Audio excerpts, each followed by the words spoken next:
Pessoal, tudo bem? Então, a nossa aula de hoje, né, do dia 27 de abril de 2020. Nós vamos ver hoje sobre as estações de tratamento de água e esgoto, que embora seja, assim, um pouco da parte de saneamento, ela entra também nas estruturas hidrológicas e também tem um ponto muito forte de atribuição do engenheiro, tanto da parte de processo, de metodologia, quanto da infraestrutura em si, da obra e das etapas dos processos que acontecem nessas obras, tá? Então, a ETA, que é a Estação de Tratamento de Água, ela, no geral, né, é responsável aí pela gestão da cadeia do abastecimento da água. Então, vai da captação, tratamento à distribuição. A gente vai ver com mais detalhes nos próximos slides. Então, o que acontece? A água é captada, né, nos mananciais, nos reservatórios, e é transportada para essa estação para ser tratada, tá? Então, a gente só pode consumir água, né? O correto, o adequado é que essa água seja tratada, para que a gente possa ter uma acessibilidade adequada. A ET, né, no caso a gente está vendo aqui a ET doméstica, porque a ET industrial, cada indústria tem o seu tipo de ET conforme o seu efluente. Então, da mesma forma, né, ela vai gerir essa coleta, porque ela vai captar o efluente nos pontos de destinação, disposição final desses esgotos, né? Que, claro que é feito estudo para que possa, o estudo do corpo hídrico, para que se possa fazer dessa forma, tá? Então, da onde vem esse efluente, né? Vem das nossas atividades domésticas, provenientes das edificações, e essa característica doméstica é livre, que eu coloquei livre de processos produtivos, porque não é industrial, né? Então, são atividades residenciais, atividades domésticas, tá? Então, gente, aqui nós estamos vendo um esquema geral de uma ETA, tá? De uma estação de tratamento de água. A água bruta, que é captada aí no reservatório, no corpo hídrico, qualquer aí, ou de alocação, com os municípios, eles se adequam, né, aos estudos de vazão, à disponibilidade, para que se possa captar essa água, tá? Isso que eu estou falando do ponto de vista superficial. A gente vai ver um pouquinho subterrâneo. Então, essa ETA aqui, gente, é a questão urbana, né? Porque aonde pode-se ter esse tipo de ETA, geralmente é nos centros urbanos, ela geralmente afastadinha da cidade, do centrão, mas o que acontece? A água bruta entra, né? Nesse processo, sendo a primeira etapa é o gradeamento. Então, o gradeamento é o quê? Remoção dos sólidos mais grosseiros, né? E vai passando aí para a parte físico-química do processo, até ir tratando. Então, a distribuição, lá no finalzinho do fluxograma a gente vê, é quando a água sai tratada, tá? Então, é feito aí rotineiramente as análises físico-químicas e microbiológicas e até mesmo radioativas, tá? Para atender aí a portaria do Ministério da Saúde, que a gente já falou também algumas vezes. Coloquei aí para vocês os principais parâmetros para que a gente possa ter acesso a essa água sem estar nos fazendo mal, do ponto de vista de saúde mesmo, tá? Então, ela tem que ser tratadinha aí. Então, são os parâmetros físico-químicos e biológicos ou microbiológicos.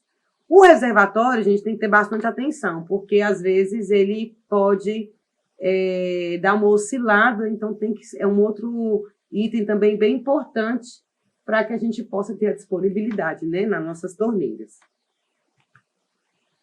Aqui, gente, eu coloquei um fluxogramazinho da Sabesp, né, de uma ETA, porque cada ETA, gente, vai ter as suas peculiaridades, as suas particularidades, tá?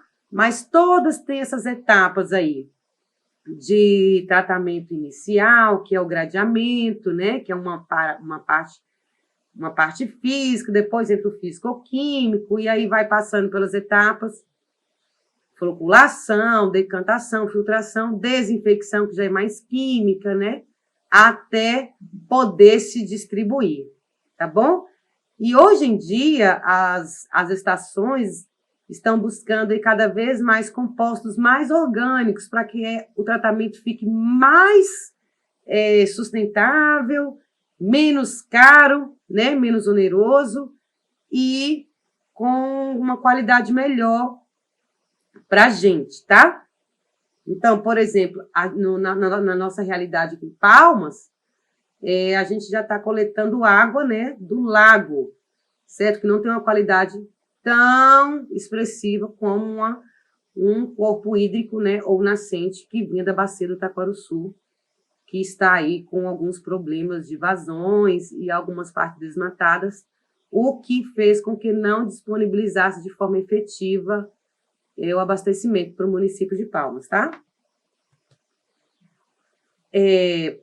Essa estrutura aqui da ETA da Copasa, aqui em Minas Gerais, é uma outra forma. Por que eu coloquei várias figuras? Porque, como eu estou falando, cada uma tem o seu processo produtivo, depende das características da cidade, quantitativo, né, como densidade demográfica, as características culturais, as climáticas, a sazonalidade, então tudo isso influencia muito, né?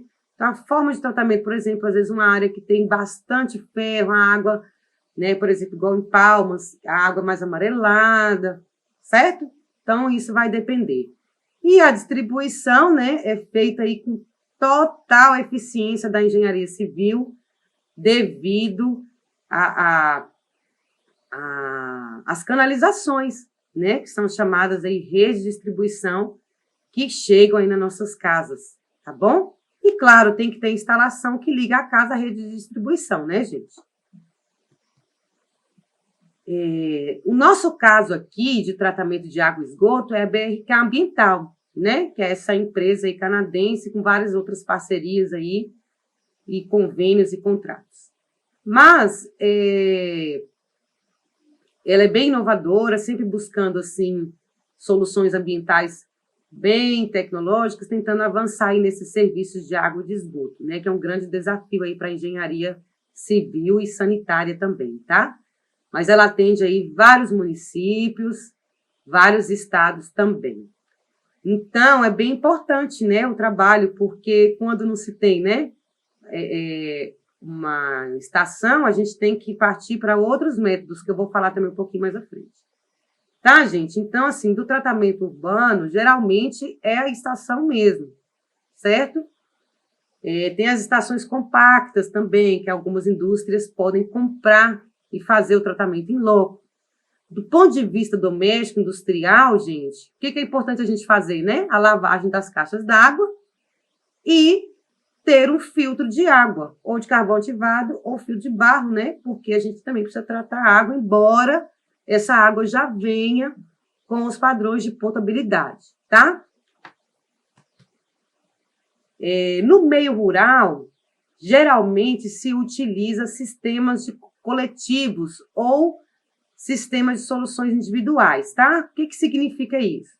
Que não tem ET e nem ETA, né? Então, é utilizado esses sistemas que são bem adaptados a uma quantidade menor de densidade demográfica no ambiente. Tem que também fazer a manutenção, o manejo adequado dessas instalações, tá? Então, às vezes, não é só no meio rural, assim, localidades também do meio urbano e cidades menores também utilizam bastante, tanto do ponto de vista de abastecimento, quanto de tratamento de efluente, tá, gente? E uma coisa importante que eu coloquei assim, porque a captação subterrânea, né, tanto para município urbano quanto localidades rurais, ela também tem que ser feito o tratamento, tá? Principalmente a parte de desinfecção, porque já que a água subterrânea já tem uma qualidade melhor, né? E ainda não está tão poluída em alguns pontos, então a gente pode estar fazendo aí a desinfecção com cloro, tá bom? Mas tem que tratar também.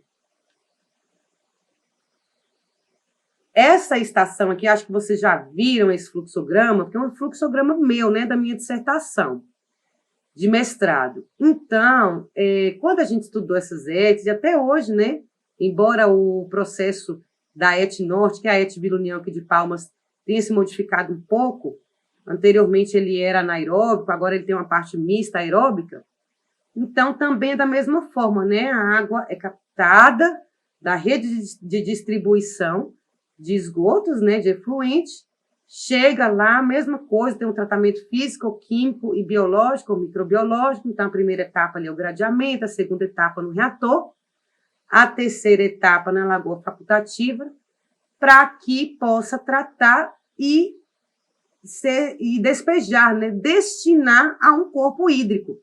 Viu que é todo um movimento cíclico, né? Tanto o abastecimento quanto o despejo, né, que é a destinação final. Então, esses pontos de destinação, coloquei ali o córrego Água Fria, né, que é um ponto na praia aqui do norte, e esses pontos devem atender os CONAMAs, que a gente tanto também já falou, que é o 357 de 2005 e 430 de 2011. Tá? Tem que atender esses padrões para que o rio se recupere, autodepure e consiga a gente ter uma qualidade também da disponibilidade hídrica, tá bom? E esse slide aqui, gente, é assim, opções adequadas para locais que não têm tratamento de efluente, né? Do ponto de vista estrutural de ET. Não tem a estação com todas as adequações estruturais ou infraestruturais que uma ET tem, todas as etapas de tratamento de processo até a destinação adequada. Então, podem ser construídas fossas sépticas, tanto no meio urbano quanto rural, atendendo essa normativa, essa NBRI, tá? Que é a 7229 de 93. Muitos municípios também utilizam as valas sépticas, né? Que é um local afastado adequado, como se fosse um aterro, só que para receber efluente, né? Que é o resíduo líquido de esgotamento sanitário. Então, tem que ser feito estudo, mas muitos municípios utilizam essas valas sépticas, porque não pode jogar diretamente no rio, né? Como a gente já sabe, embora aconteça. E tem também outras estruturas, que são as fossas ecológicas e as wetlands, tá? Que são bem interessantes aí, estão como alternativas. E elas podem também ser instaladas como sumidouro, aí, dependendo das características do ambiente. Tá, pessoal? Até breve no fórum.